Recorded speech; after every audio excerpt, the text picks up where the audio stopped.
Soucieux du bien-être des Gabonais, l'homme à la voix rossignole, après avoir claqué la porte dans une organisation internationale pour mettre son expertise au service du 241, impose le respect de la maîtrise de la géopolitique et règlement des conflits où il a prouvé sa compétence sur le plan national et international.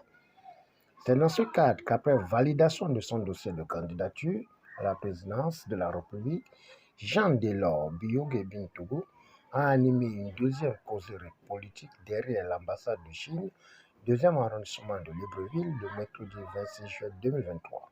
Notre système de sécurité sociale qui devrait permettre à nos populations de vivre dans la quiétude est défaillant. Et cette défaillance touche particulièrement les chômeurs, les personnes âgées qui n'ont jamais travaillé et les jeunes en âge de décrochage précoce, c'est-à-dire ceux qui ont abandonné l'école avant d'atteindre la classe de CM2 et qui remplissent nos rues parce qu'ils sont désœuvrés.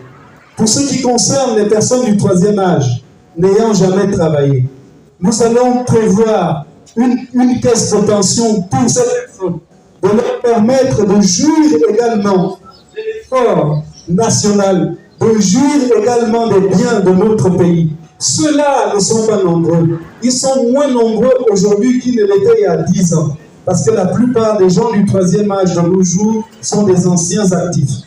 Donc ceux qui sont dans cette situation de vulnérabilité qui est liée à l'âge et qui est liée également au manque de ressources financières, nous comptons mettre en place une pension spéciale d'assistance au troisième âge. Réputé être discret, fin tacticien, travailleur et compétent, le candidat indépendant Jean Delors Biyoge Bintogo a décliné la priorité des grands et moyens projets de sa démarche politique en invitant la population de prendre une place dans son bateau.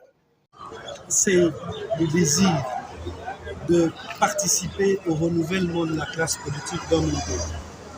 La motivation, c'est apporter mon expertise, ma vision au service du développement de mon pays.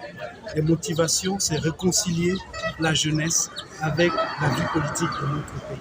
Quelles sont les principales motivations qui m'ont amené à déposer ma candidature à cette élection? Le principal message était d'abord de me présenter à cette population qui ne me connaît pas ou qui me connaissait sous un autre angle. Et la deuxième préoccupation, c'était de leur livrer les 3 axes d'articulation de mon projet de société, qui sont construire un Gabon sûr, construire un Gabon prospère, construire un Gabon digne. La stratégie mise en place est être présent sur le terrain pour pouvoir mener une offensive contre tout ce qui pourrait éventuellement s'imposer comme une pensée que l'on pourra qualifier ici de démagogique. Donc être présent sur le terrain et développer une offre politique innovante sans complexe aucun, parce que ce pays a besoin d'être reconstruit avec une vision nouvelle et avec des intelligences qui comprennent les grands enjeux du monde de ce pays. Alors nous serons à Beauséjour le samedi à 15h30 vers la pharmacie de Beauséjour dans la zone de l'hôpital Égypte.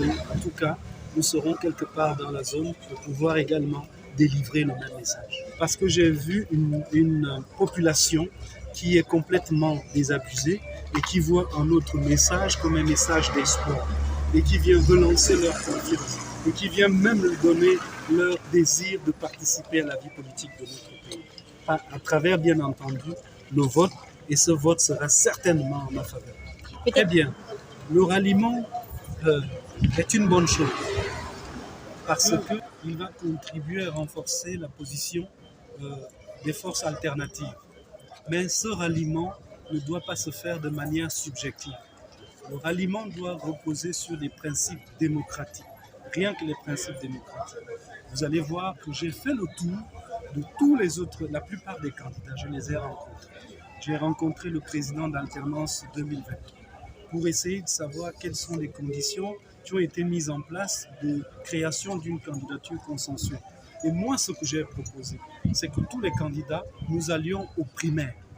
Les primaires qui vont être l'occasion pour le peuple gabonais représentés par un corps électoral même de 500 personnes, de choisir quelle est la meilleure offre politique. La légitimité que les primaires donneront aux candidats de l'opposition va lui permettre d'être plus fort parce qu'il mérite d'être là. Parce qu'il a tout le soutien de l'opposition, il a également tout le soutien de la majorité des peuples. Si nous ne procédons pas aux primaires, nous allons aller dans les méthodes que l'opposition aujourd'hui dénonce elle-même, c'est-à-dire la dictature et la raison du plus fort. Et pour cela, je ne suis pas prêt à m'aligner si nous n'allons pas dans les primaires. Et j'ai donné un délai, ce délai court bientôt à sa fin et je poursuivrai ma route sans plus en tenir compte. Nous notons que durant cette causerie politique, suivie des échanges interactifs, la guest star invite je vais complètement arrêter fraternité et solidarité, clé de vote du projet de société, en restant toujours disponible pour l'unité des opposants, malgré le gouvernement qui jouera sur l'opposition qui a du mal à faire un bloc contre le Parti démocratique gabonais.